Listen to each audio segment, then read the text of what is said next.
This show, it is made possible by Key Person of Influence, a 40-week accelerator program designed to make you more visible, more valuable, and more connected in your industry. Who doesn't want a bit of that? You can grab a free hard copy, and it's a ripper, of their New York Times bestseller over at keypersonofinfluence.com/Timbo.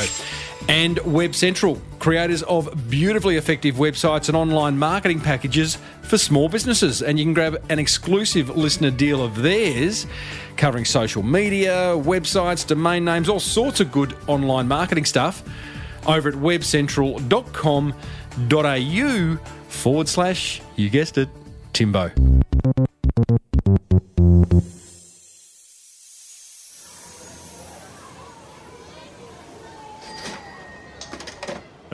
The beautiful sound of commerce. People buying, others selling, deals getting done. Oh, you got to love a marketplace, don't you? Well, today's guest specialises in making marketplaces. In fact, he's created 8 multi-million-dollar marketplaces in 14 countries. And he's adamant every small business needs to get involved in one. Well, I said, welcome to a small business marketing show, where successful small business owners share their souls to take your marketing straight to the lead. Now, here's your host, Mr. Timbo Reid. And welcome back to another episode of Australia's #1 marketing show. I'm your host, Timbo Reid. You, infinitely more importantly, are a motivated business owner who is ready to crank out some great marketing, some clever marketing, some effective marketing to build that beautiful business of yours into the empire it deserves to be. And that's what we do around here. That's why I exist. That's why this show exists. That's why we are up to episode 342 of doing just that. So thanks for coming back. If you've returned, good on you. If it's your first time around, I think you're going to like it. Big show today. Jason Wyatt, who is the founder of Marketplacer, which is the world's leading online marketplace platform, joins us. He's not only got a great business story, but you're about to discover the power of marketplace marketing, something we haven't covered on this show before. I share another low-cost marketing idea in What Have We Got to Lose? Give you a hint. Today's idea is all about getting you blogging. 3 easy steps. We go back in time into the small business big marketing vault, revisiting a past episode in which we caught up with past YouTube star, now turned New York restaurateur Daniel Delaney. And I have some big news about our guest next week. Yeah, save that up for later. Hey, as per usual, there is marketing GOLD dripping from the ceiling over here at the Small Business Big Marketing HQ. So let's get stuck right in.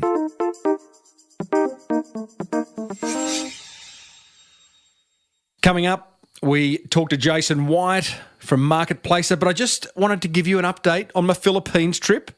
Came back, 2 days ago? It was a ripper. Gee, it was good. If you've been listening for a while now, you know that I take groups of listeners over to the Philippines to explore all the outsourcing options available to business owners. It's called the Create Freedom Through Outsourcing Tour. Just really quickly, I want to thank all the listeners who came, who had the courage to join me and explore another way of doing business. Veronica, Kurt, Aaron, Ashley, George, Darren, Graham, Evan, and Steve. Thank you, guys.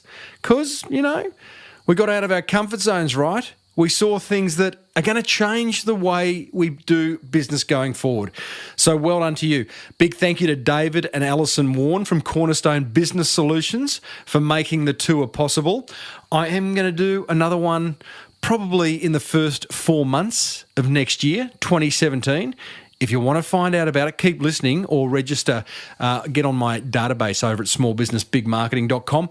And finally, a big thank you to the 90 Filipino people who came along to an event I spoke at on Friday night. The event was 100% laser focused on showing them how they can play a bigger game in their business and their personal lives. And I thoroughly enjoyed sharing that content with them. I thoroughly enjoyed the feedback I got from them, and they made a difference to my life by being there, and I did the same to theirs, according to them, and it was an absolute pleasure to be able to do it. Hey, if you want to talk about how outsourcing can change your life, can create more freedom in your business and your life, then join the Small Business Big Marketing Club. We're always talking about that inside the club, along with many other marketing topics, and you can do that over at smallbusinessbigmarketing.com.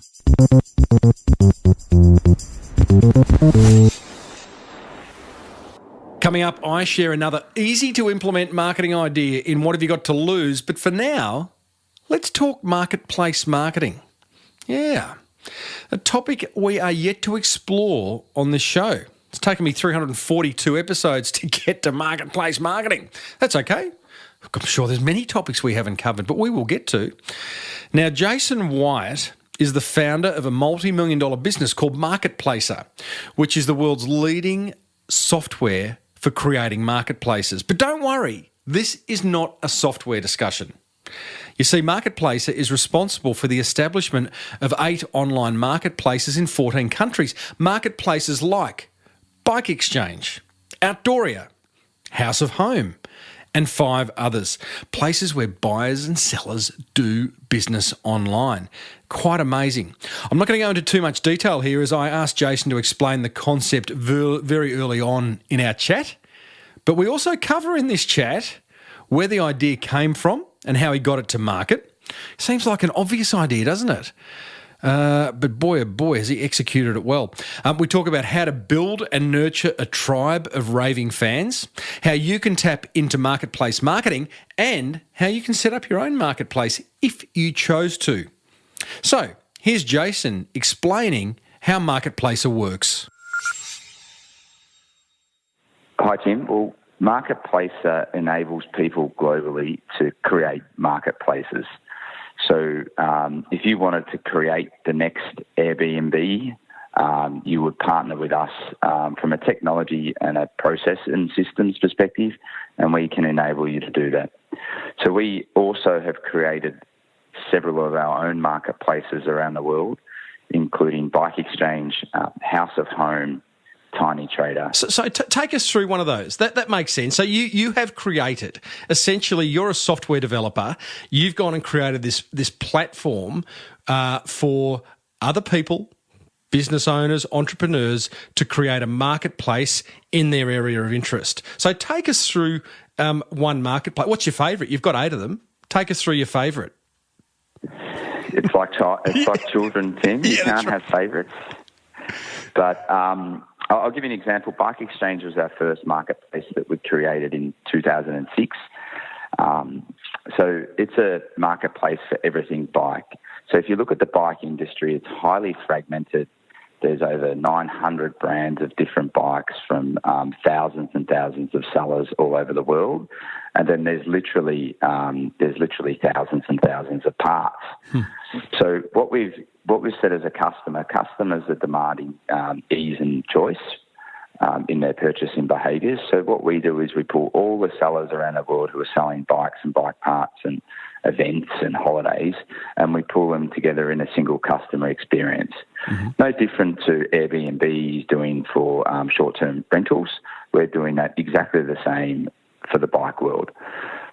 So if I go to Bike Exchange, and I'm looking at it right now, Bike Exchange is a marketplace where there are, I'm guessing, hundreds, if not thousands, of sellers of bike stuff from around the world, right? Yep, hundreds of thousands. Hundreds of thousands, wow. All in one place. Exactly. And then what we do is we provide amazing content and useful content for consumers. Now you're talking. If you're going to buy a kid's balance bike for Christmas, if you're going to buy your first road bike, what should you look out for? We provide a useful community where people can access information around and review sellers, so you can purchase and look for bikes with confidence. Jace, you are talking my language. You had me at the word useful. I've written a book called The Boomerang Effect. At the base of the boomerang effect is a concept called being helpful marketing. And that's what you guys are doing, right? You are basically saying we create this useful content so that what's that about? Developing trust so that people go, wow, Bike Exchange is the place where I can get not only information about cycling, I can get product as well. Yeah, that's right. And if you think about a marketplace, it's really a membership economy. And you start out as a consumer, you start out as a free member. But then the most important thing behind a community-led marketing today is to create a sense of belonging and actually provide the customers with the needs that they're looking for. So it's no different to needs-based selling. What you need to do is understand the benefits that your community, in this case, would like to benefit from a marketplace. And there's really great examples of marketplaces at the moment. You know, the largest taxi business in the world doesn't own a taxi. It's a marketplace, obviously being Uber. The largest cinema house in the world doesn't own any cinemas anymore. And it's a membership economy. It's Netflix. A marketplace, obviously being Netflix. So the membership economy is basically, in my opinion, the transcript to the subscription economy that's been around for a long time. But it's really about creating a community of, and we always talk about a tribe. Mm-hmm. So if you look at bike riders, they're very tribal by nature. And if you go onto Bike Exchange, it gives you exactly what you expect.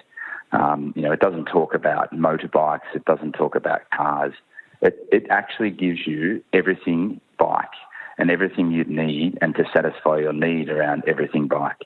It gives you all the brands, all the stores, all the sellers, all the information, all in one place. Your aim as the owner of Bike Exchange, as the creator of this massive cycling marketplace, is to just be, if you're a cyclist, then it's a one-stop shop, right? And you're building this tribe. I've got this great quote from the Marketplace website, which talks about tribe. You say, and I quote, "When you make people feel that they belong to a tribe and you harness passion, it is an immensely powerful thing. Marketplace is here to help you create your community and bring your tribe together." Jace, tribe is a great word. I love it as a marketing term, often overused. What is the secret sauce to creating a tribe, a truly genuine tribe? So the secret sauce to creating a tribe is to actually understand the needs and actually what actually your customer is actually looking for in all of that. And it's very different. So you've got to be authentic, and I think authentic is a word that is often overused. But if you think of the tribes that we've created, so we've created mums on being Tiny Trader, we've created bikes being very tribal by nature. You can't get any more tribal than mammals on weekends putting on lycra together and riding in a bunch. Yeah. So if you're not authentic behind your tribe and you don't listen to their needs and then actually genuinely provide them benefits that they want, and then they see value in that, and that's probably the most important thing around creating that community. But the second thing is that community is not a one-way conversation. So all good community-based marketers or managers, they allow their customers to genuinely have a uncensored voice. You obviously can't swear, you can't offend people and things like that. But sometimes your community is not going to give you the feedback that you necessarily want. Or you probably do want it, but you may not want to hear it. And you've got to be, if you're going to listen to your tribe and create that sense of belonging behind your tribe, you've actually got to allow your tribe to have a two-way communication and a voice within that community as well. So how do you do that? In Bike Exchange, I'm a mammal. I'm not. Well, I was once, and I'll tell you about that later. But how do you give those cyclists the opportunity to talk to you, the owner of Bike Exchange? Or are they talking to the advertisers? I don't know. You tell me. Well, they're talking to the community. So it's actually got nothing to do with me being an owner of Bike Exchange. The community is actually communicating within itself. And they feel like that they are genuinely contributing to that community so that they can write product reviews, they can write reviews on all the products purchases, on all the articles and content they can actually write useful. They can provide feedback. Hey, why don't you include this in the next one, or why don't you add this information to it? On the sellers themselves, they get to rate the sellers, so that they actually, if you have a good experience. In the modern world, you'll 9 times out of 10 you'll actually reward the seller for good behaviour. But if you have a bad experience as well, is that you've got a voice within that community.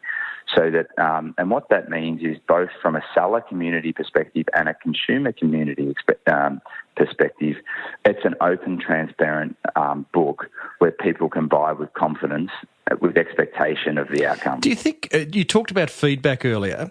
I'll let you into a little secret. It's only you and I on the call. I was looking for a karaoke machine last night. And I was looking at all the feedback, going through Amazon, looking at the feedback. And I haven't looked at feedback. And it actually wasn't even feedback. It was, like buyer reviews. Gee, they're powerful. I mean, they completely influenced which machine I ended up going with. Yeah, the problem you're going to have with that, though, it's not going to make your voice any better, Tim. It's incredibly... Like, how often do you buy... A karaoke machine? How often do you buy a karaoke machine? So, and then do you have the time to actually go and read every sort of really non-authentic review out there and then make a judgment call? Or do you listen to consumers who have purchased it, who have experienced it, and say, you know what, on the mass, the critical mass of the community is selecting this one, and that's authentic, and I believe it, and I trust it, and I can trust the review behind it. There's no question. Yeah, really powerful. So, okay, so build a tribe, listen to their needs, provide benefits, massive value, and you're away. Sounds pretty easy, really, doesn't it? Why aren't more doing it? Yeah, well, marketplaces are complicated businesses, and the reality is there's lots of lessons and mistakes we've made across the journey, and there's lots of lessons and mistakes that lots of marketplaces have made across the journey, and they're big ideas. So it's not like, I want to create an e-commerce business, I'm going to order some stuff, I'm going to warehouse, I'm going to ship it out, and I'm going to just market it. What it is it's actually a really big business. You've got to onboard sellers, you've got to have sophisticated inventory systems, you've got to have sophisticated marketplace marketing, you've got to deal with SEO, you've got to have a strategy around your legals and your payment gateways. So why I think there's lots of barriers in creating a marketplace, because they're pretty costly to start. They're not the most affordable business to start.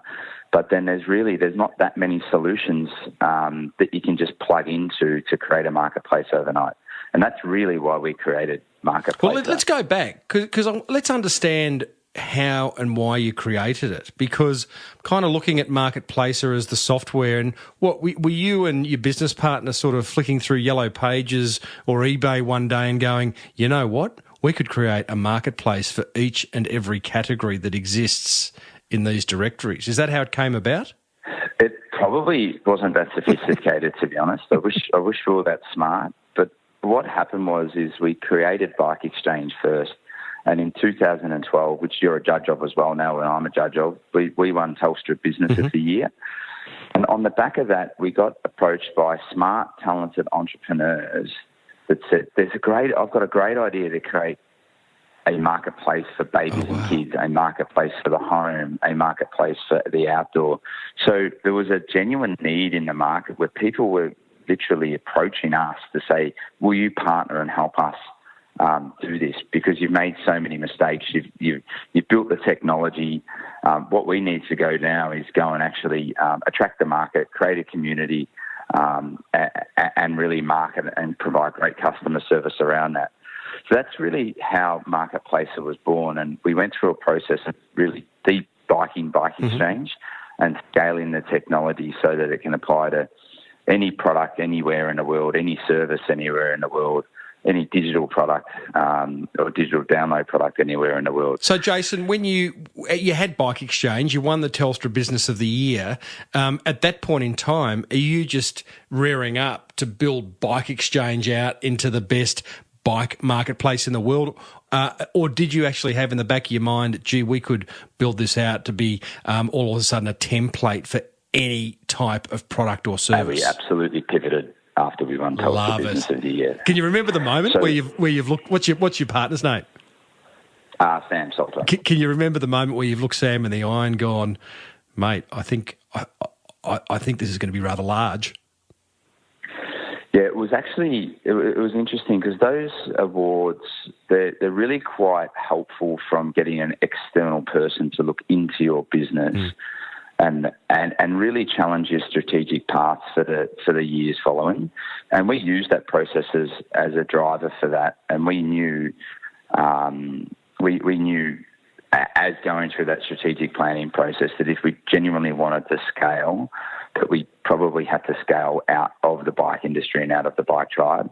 And that's when we went into all the different verticals. Mm-hmm. But then we also knew we had to scale Bike Exchange internationally. And there was lots of learnings in creating a marketplace for example, we've got a marketplace Bike Exchange in Germany, Belgium, and the Netherlands. There's lots of learnings from going into different countries and lots of failures from going into different countries.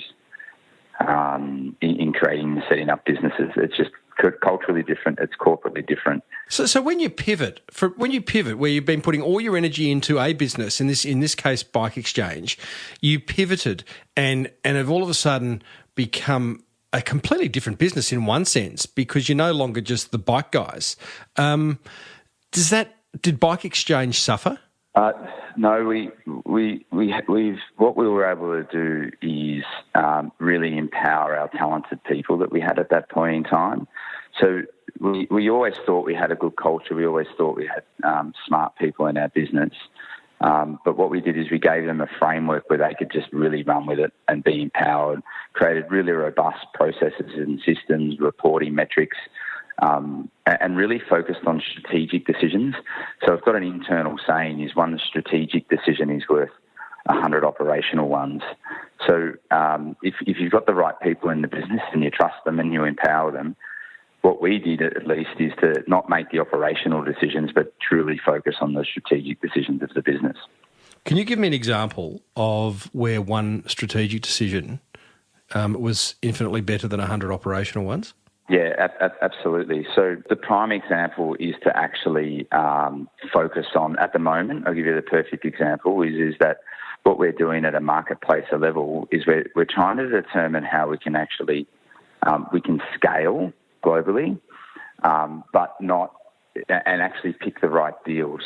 So what we've done is we've internally developed a nearly like a scalable marketplace process, the 7 steps to creating a successful marketplace. If you will, it's like 7-minute abs for marketplaces, Tim. But and what that has enabled us to do, instead of actually going through on a piece-by-piece basis, every different client with a different methodology and a different thinking, is what we've done is we've been able to train our people up on the processes and the systems, and it's enabled us to scale that right through.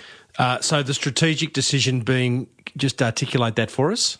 Well, the strategic decision is to actually have a strategy around how to scale your business, right, and really develop the methodology, but not actually being engaged in every single meeting as leaders of the organisation. So it's setting up the template for success. Gotcha.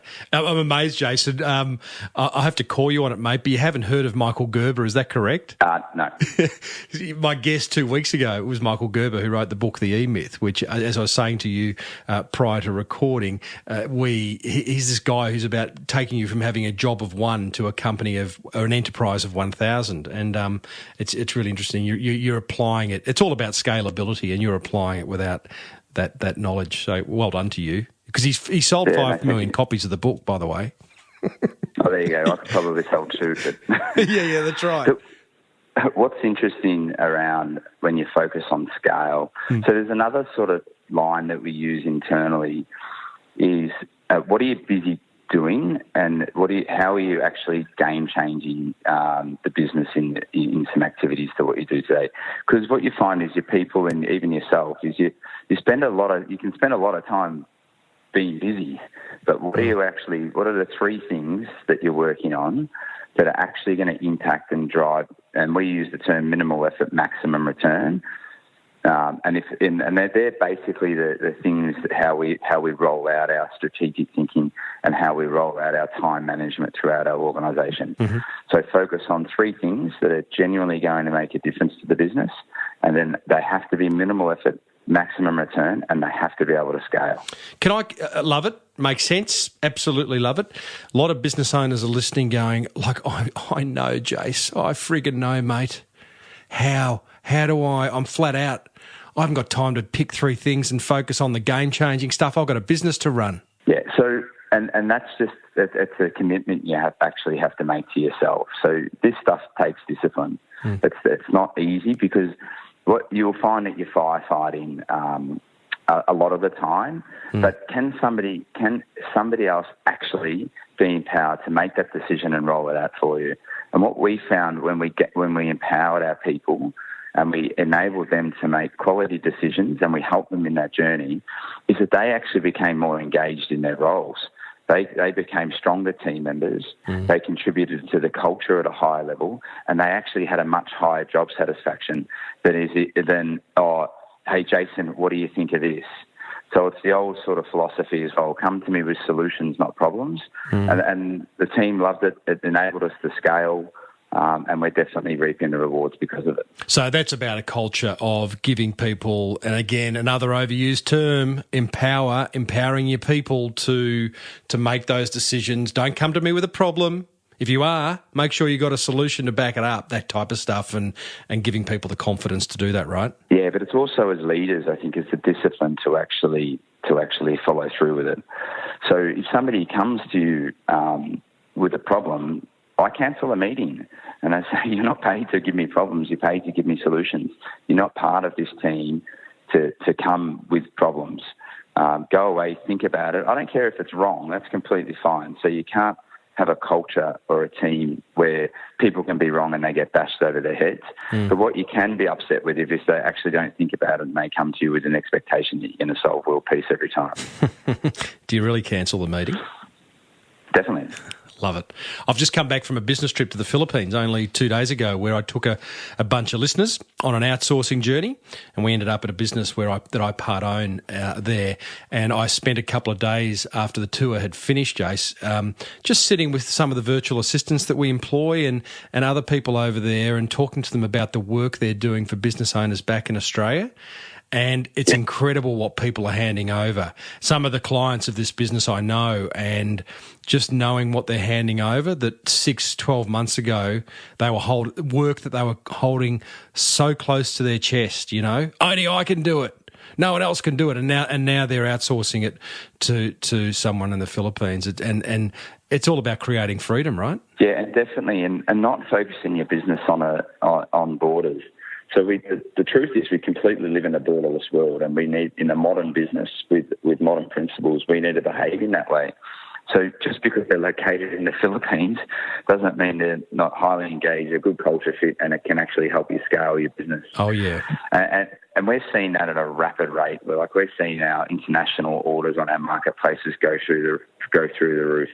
So the borderless world is enabling Australian businesses to sell internationally, and the reality is international business has been selling into Australia for a long time. Correct. So if you're a small business, through enabling technology, and we spoke about it the other day, is actually leveraging the power of international marketplaces to market in different channels in different areas around the world, can be incredibly satisfying and show a great return for small businesses in Australia. Take for example, if you're a pet business, a small pet business, and you wanted to sell to America, well, there's a pretty clear path for how you can actually get and market into the American market for those types of businesses today. And it's tap into your marketplaces, tap into your big channels like Google and Facebook, and maybe leverage a local third-party logistics warehouse in America, and away you go.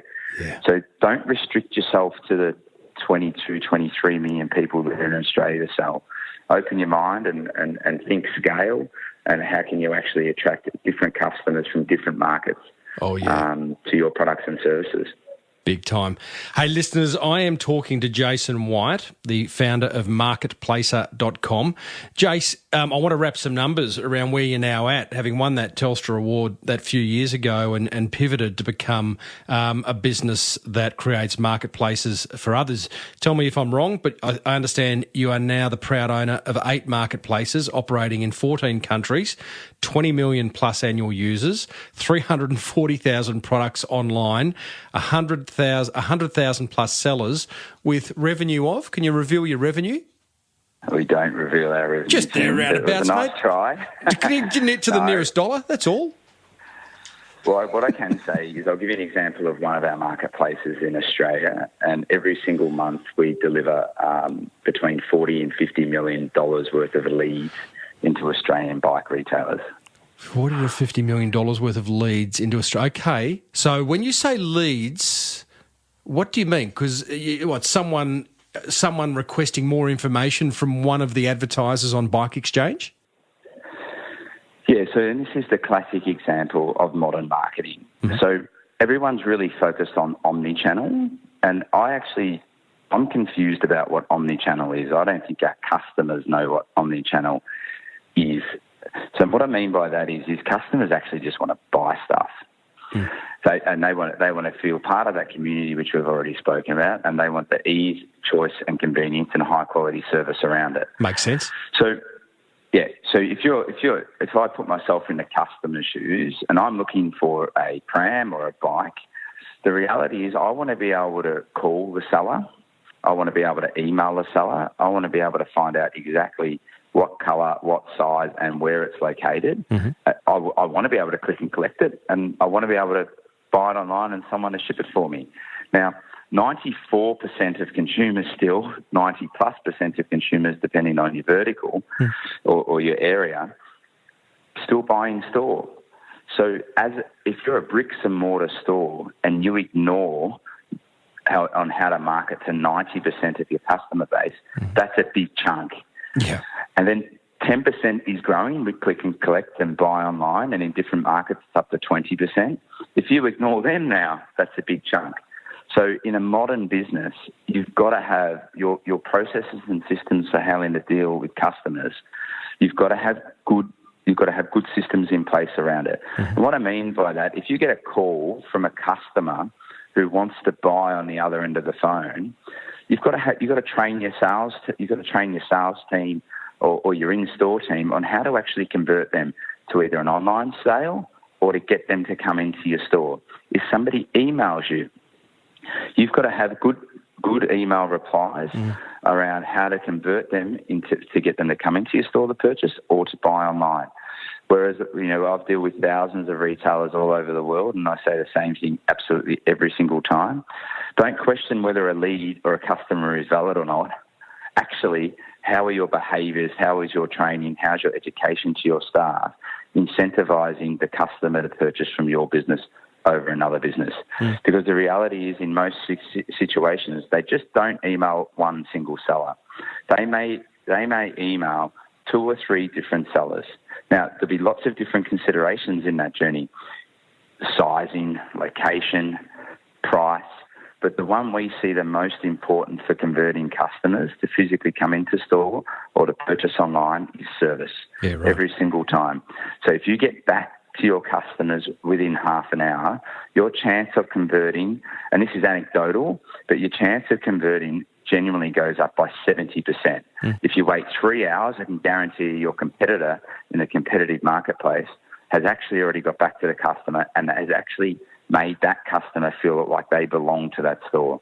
So my advice is to come back with a strong strategy that's authentic in a timely manner that makes the customer feel that they are going to get a great service in purchasing either online or in-store from your business. Hallelujah. Well said. And, not brain surgery, yet many forget about it. Again, they get busy on the business, but customer service done well, done smartly, it's such a point of difference, isn't it? Whether you're operating online or offline. In fact, you could almost argue that the online part of a business forces you to improve your customer service even more because it's intangible.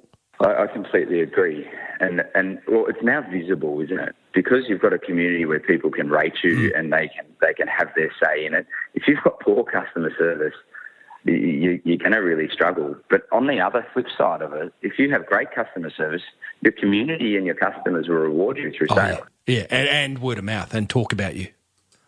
You know, absolutely, it's unbelievable, isn't it? Let's just finish off by talking about marketplace marketing. So, because there's two sides to this, there's a whole lot of business owners listening to this who have never considered the idea of marketplace marketing, and then some of them might even be thinking, I might start a marketplace. So, just to touch on, I think we're pretty clear on why we should now activate marketplace marketing as a channel.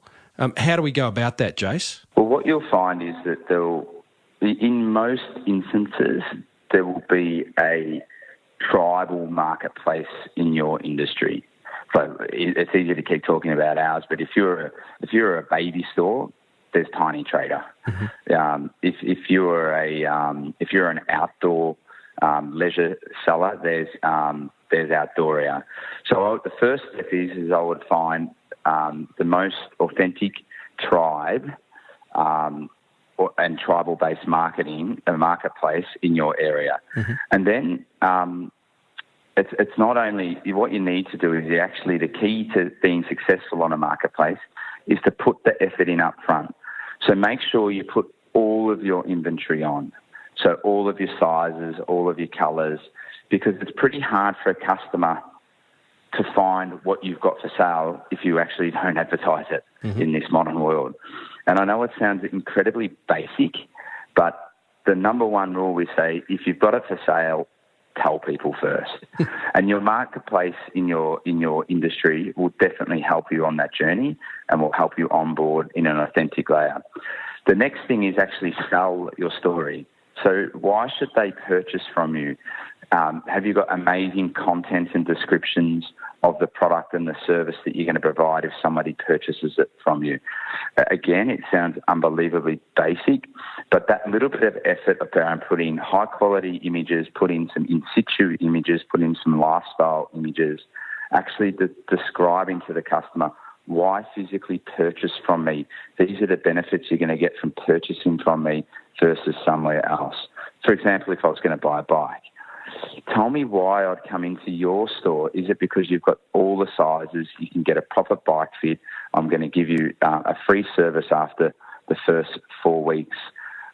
We've got the best bike fitters, but there's got to be more tangible reasons in this modern competitive world why people are going to buy from you versus another seller. So that would be my key advice, is find the niche or the marketplace. Go deep within that, put the time, energy and the effort into creating quality content into that marketplace, but then also make sure that you tell your customers why buy from me. Hallelujah. You know, that's backed up by a past guest I had on about a year ago, a lady who's the second biggest seller of craft items on Etsy. She's doing $80,000 US a month, and number one tip, and this is backed up, by the way, from people you and I know, the girls at Spell and the Gypsy Collective, create a story, create emotional engagement by spending a little time or money on your photography, having consistency, great copywriting, storytelling, and not just kind of a rational bunch of points that kind of doesn't set you apart. So I reckon that's great advice, mate, those 3 steps to marketplace marketing. Before we leave that, is it? Do you expect as the seller to pay to be part of a marketplace, or only when you sell something on that marketplace? It's exactly the same as the community information I was talking about earlier. So if we as marketplaces, we charge a membership fee and we have different layers of service that we provide to our sellers, and there's different levels of commission. So, the one thing I've experienced is if you don't pay for something in life, you don't value it. Mm-hmm. And if it's for free, 9 times out of 10, people don't put the energy and effort in. So we definitely charge a small membership fee per month, where we know our sellers can get an amazing return on investment and actually put the time, energy and effort required to actually change their business. Yeah, great. Totally agree with that. We get something for free, completely undervalued. Let's just talk about, for those who may want to start a marketplace, You've started 8. You've been in business a few years now. 8 feels like a small number, but I'm also guessing there's a hell of a lot of work that goes into a marketplace. What if someone out there's listening thinking, I'd love to start a marketplace of my own? Yeah, so the first thing to do is have a really good look at the industry or the tribe that you want to create a marketplace for. Mm-hmm. Is there a need for a marketplace within that tribe? Say, for example, if I wanted to create a surfboard hire marketplace in St Kilda, there's no point. There's 3 sellers. It's an irrelevant marketplace. So the characteristics we try and look for in a marketplace, is it a highly fragmented industry? So are there many, many brands? Are there many, many sellers from all over the world? The second thing, is it a bit of an enthusiastic purchase? So do you feel that you could actually belong to that community over a long period of time as either a seller or a buyer? And then the third component that we always look at is, can it scale? So is there enough volume in the industry? Is there enough demand? Is there a need for a marketplace? And can we satisfy that need to that community, make them belong, and then provide benefits over a long period of time? Nice. And from what I understand, Jace, these 8 marketplaces that Marketplacer has started, whilst you might not have initiated them all, you've taken an equity position in them. Is that right? Yeah. What we often find is when people approach us is they just don't want technology and they just don't want us to set and forget, but they want that strategic thinking around how to create, the years of experience around strategic thinking, and also the processes and systems and procedures that we've developed on genuinely how to run an efficient marketplace globally. So what we try to think about is, how can we accelerate your idea or your concept 10 years in a day? All our mistakes and failures and tribulations, let's not make them again. Let's team up and let's go create something amazing. What's it cost to start a marketplace? It completely depends on the industry. So it depends on all those characteristics. Got a range? I was talking about. We started Bike Exchange with $15,000 each, so it was $30,000 in total. I just think it's near on impossible to do a marketplace for that level of investment now. Well, you bring so much IP too. Yeah, but we had time on our side. Yeah. So, we could just punch around one by one and slowly build it. Whereas the new bike exchanges, we're starting all over the world. They've clearly got more capital in them than $30,000. Yeah, gotcha. Hey, Jace, it's been absolutely, it's a great insight to a marketing topic that we haven't discussed on this show, so thank you. And listeners, you can find out all about Marketplacer. Just go to marketplacer.com. And you can also find a whole lot of case studies there. It'll take you to Bike Exchange and House of Home and all the other marketplaces these guys have set up. Jace, I want to end with 5 quickies, mate. Number 1, what's the best thing you've... Just quickly, Tim. Yeah.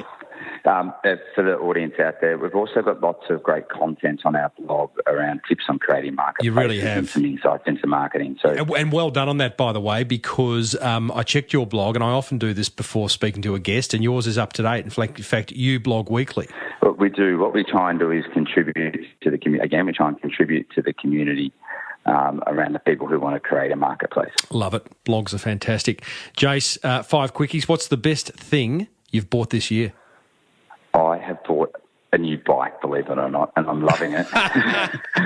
Because he's a mammal. He's a mammal. It is, but I also get to, it's an efficient way to get to work, and it's a great thinking zone to get to work. I ride along, there's a famous road in Melbourne called Beach Road, and I'm lucky enough and fortunate enough to ride along that every day. Oh, mate, you'll have to wear your name on your back, because I drive along Beach Road often to the airport. So, mate, just how can I identify you? Are you wearing luminous pink? Or cycling tips kit. Righto. Okay, I'll look out for you. Hey, what are you curious about? I'm very curious how big data and data analytics and machine learning is going to impact the world in the future. I think it's the most innovative and interesting thing happening at the moment. There's a topic for another day. What's a bad habit you have that you'd love to break? Cycling? Well, it's a good habit. It's good for your heart, good for your health. True.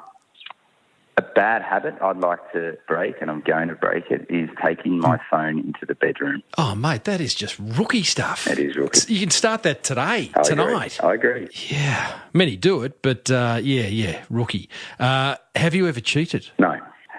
Well, what's interesting around the word cheating is what did you mean by it, right? So, mate, you mentioned life, and I don't think long term, you never. It was get a bit awkward coming off a question in which you were talking about the bedroom, but I'm not defining cheating. That's your job. This is your show. No, I agree. And it had nothing to do with the bedroom. well, just to finish on question 5, who was your first kiss? I forget her name, Tim, and it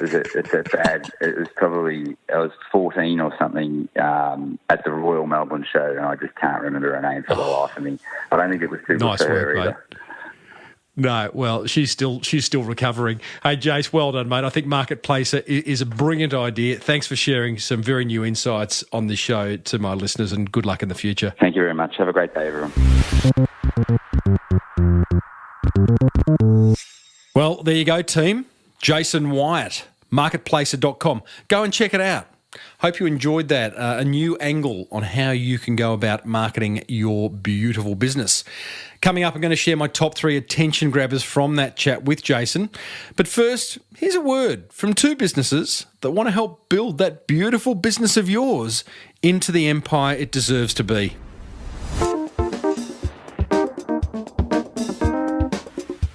Support for this show comes from Web Central, who are pretty damn good at helping small business owners like Massimo, original Italian pizza maker. Get more customers. Massimo, original Italian pizza maker. Owns Pizzeria on the road and not only loves simple Italian pizza toppings, but he also loves how Web Central have been absolutely nailing his Facebook advertising.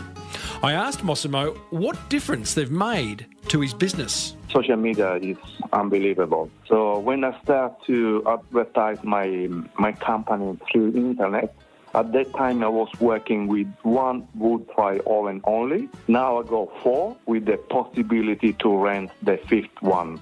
So probably I'm doing 3 times what I used to do till 3 years ago. Very happy. But his love for Web Central didn't stop there. But the result went very high, very high. It was surprising for me. Very, very surprising. Web Central, where love is in the air.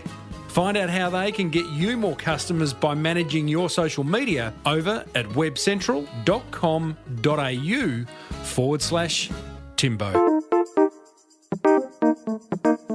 Support for this show comes from Key Person of Influence, a business accelerator program that reeks of success. I asked co-founder Glenn Carlson to share some breakthrough results. Every day, I'm seeing people posting evidence of the transformation from them being an operator to being a key person of influence. So, as a result of them publishing a book, they're getting invited to speak at global conferences that they've only ever dreamed of attending, let alone being a speaker at.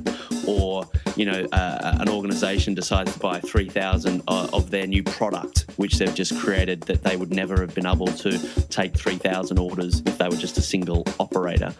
Or their pitch, getting them into, a deal that is 10 times bigger. And like, we see evidence of this every single day. And I look at this every single day to the point where it's become the water I'm swimming in. KPI, where the results speak for themselves.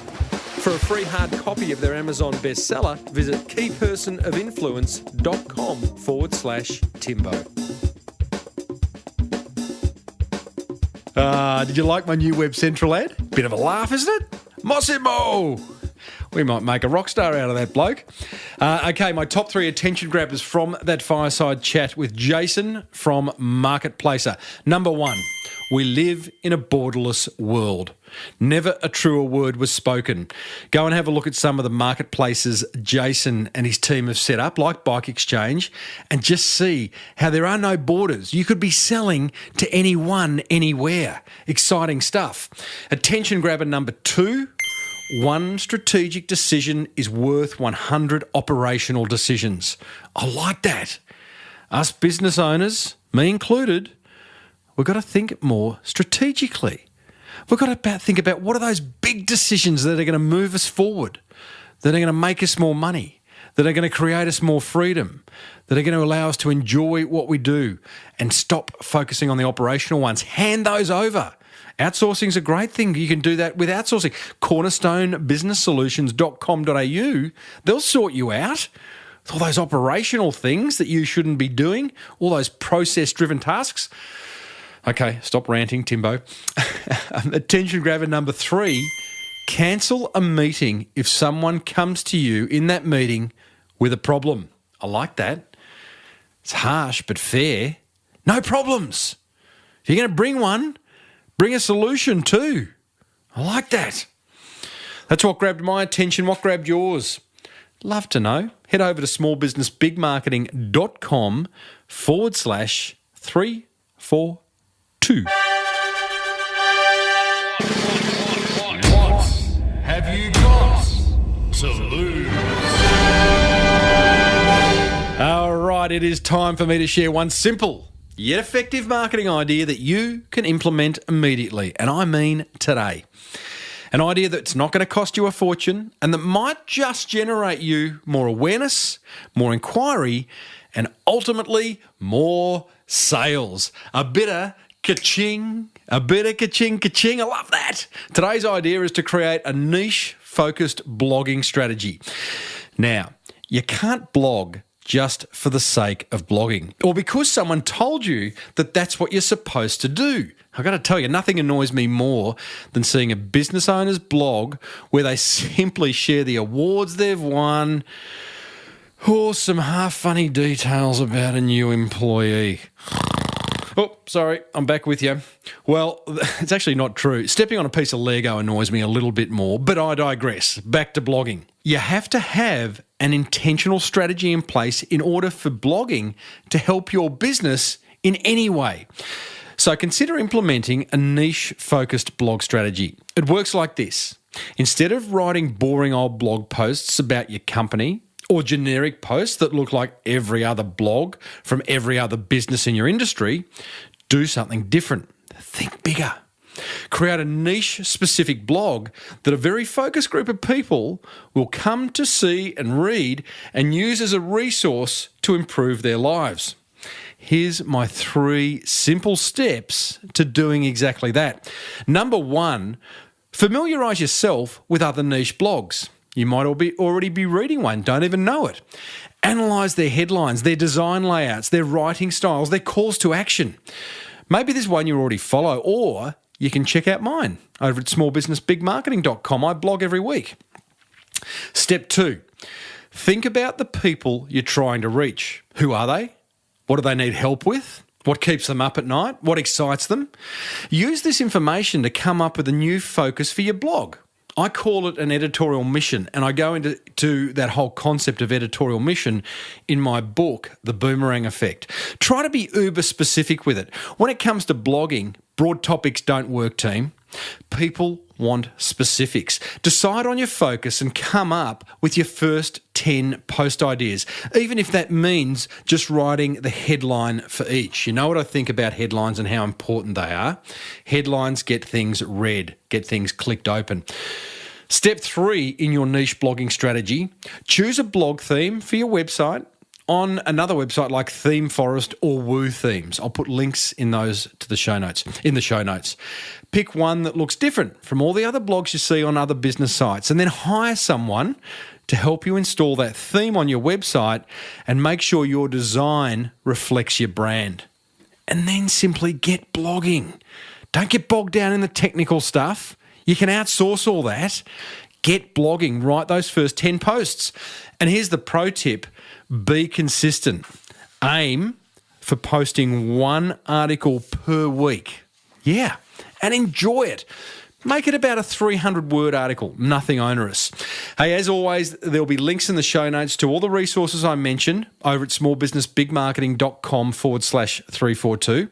And if you'd like help with implementing any of the ideas you hear on this show, and in particular this segment, What Have You Got to Lose?, then go ahead and join the Small Business Big Marketing Club, where I will personally support you on your marketing journey.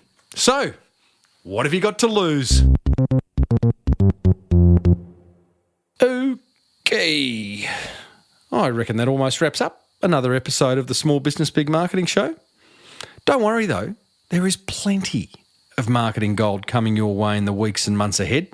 Next week, I'm excited about this, we catch up with dual Olympic gold medalist Michael Clemmy, who's now having huge success out of the pool with his skincare range. Now, Clemmy was a guest on episode 6 of this show, but boy, oh boy, has he come a long way. Hey, a while back I chatted with ex-YouTube star turned New York barbecue house owner Daniel Delaney. Here he is talking about how he kicked off his YouTube strategy.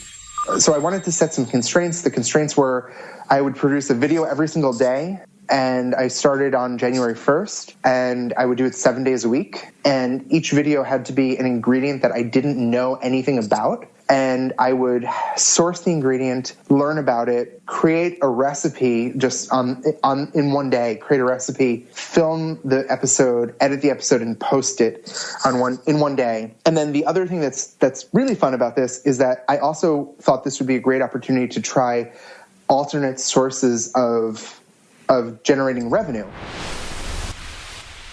Yeah, I like that interview. I love Daniel's idea of placing a time constraint around your content creation. And he continues to explain that in the interview. You can hear it, the whole interview with him, plus hundreds more over at smallbusinessbigmarketing.com, or I would particularly like you to subscribe free on iTunes. Hey, I'd love to hear from you. Flick us an email, tim@timreid.com.au. Hit me up on Twitter @TimboReid. You could join the Small Business Big Marketing Facebook group. So many ways of making contact, and I love hearing from you guys. Be sure to grab a free hard copy of the Key Person of Influence book over at keypersonofinfluence.com/Timbo, but only, and I mean only, if you want to become more visible, valued, and connected in your industry. And remember, you too could be like Massimo, original Italian pizza maker, and have huge success with your social media marketing. So why not hand that responsibility over to Web Central? Check out their exclusive listener social media package over at webcentral.com.au/Timbo. If you love the show, pay it forward by telling another small business owner. Until next week, I'm Timbo Reid. Always have been, always will be. Thanks for listening to the Small Business Big Marketing Show. May your marketing be the best marketing. Bye for now.